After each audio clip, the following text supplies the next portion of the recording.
আমার এক দাদা এই কদিন আগেই দার্জিলিংয়ে ঘুরতে গিয়েছিল। দার্জিলিং থেকে নিয়ে আসছিল একরকম ফল ফল বা সবজি, যেটাই বলি না কেন। আমাদের এখানে তো এই সবজি পাওয়াই যায় না। আমি ফার্স্ট টাইম দেখলাম। আমরা যখন নর্থ সিকিম ঘুরতে গিয়েছিলাম তখন অবশ্য একবার দেখেছিলাম, বাট কোনোদিনও খাওয়া হয়নি। আজকে এই ফল দিয়েই আমি পকোড়া বানাবো।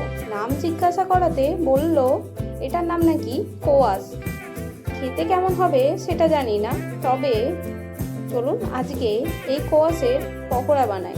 আমি অর্ধেকটা দিয়ে পকোড়া বানাবো আর অর্ধেকটা আমি রেখে দেব একটা তরকারি বানানোর জন্য।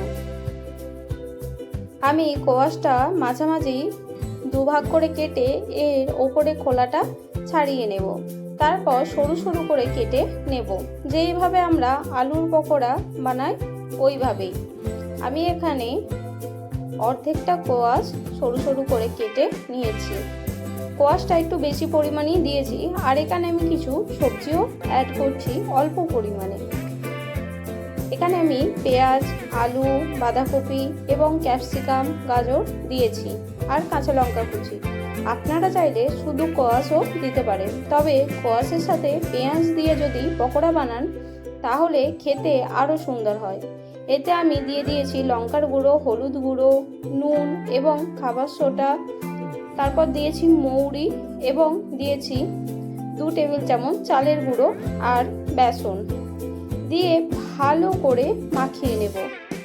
একটুও এখানে কিন্তু জল ইউজ করবেন না। এই কোয়াশটায় নুন পড়লেই কিন্তু অনেকখানি জল ছেড়ে দেয়। তারপরে আমি ভালো করে মাখিয়ে এখানে গরম তেলেতে দিয়ে দেব। যেমন করে আমরা পকোড়া ভাজি ছোট ছোট করে আমি এখানে দিয়ে দিয়েছি। দিয়ে মিডিয়াম ফ্লেমে এপিট ওপিট লাল করে ভেজে নেব। এই কোয়াশ আমি কিন্তু ফার্স্ট টাইম ট্রাই করলাম। আপনারা কে কে এই কোয়াশ খেয়েছেন বা কোথায় পাওয়া যায় যদি জানেন আমাকে অবশ্যই কমেন্ট করে জানাবেন। আর এই কোয়াশ দিয়ে কি কি রেসিপি করা যায় সেটাও কিন্তু আমাকে কমেন্ট করে জানাতে পারেন। আমি অবশ্যই ট্রাই করব। আমি পকোড়াগুলো উল্টে পাল্টে ভেজে নেব লাল করে। তারপর এখানে পকোড়াগুলো আমি নামিয়ে নিয়েছি, আর এটা খেতে হয়েছিল অসাধারণ। এই রকম পকোড়া প্রতিদিন যদি থাকে আর কোনো কথাই নেই। কোয়াশের এই পকোড়া খেতে দুর্দান্ত হয়েছিল। অবশ্যই বাড়িতে একবার ট্রাই করবেন।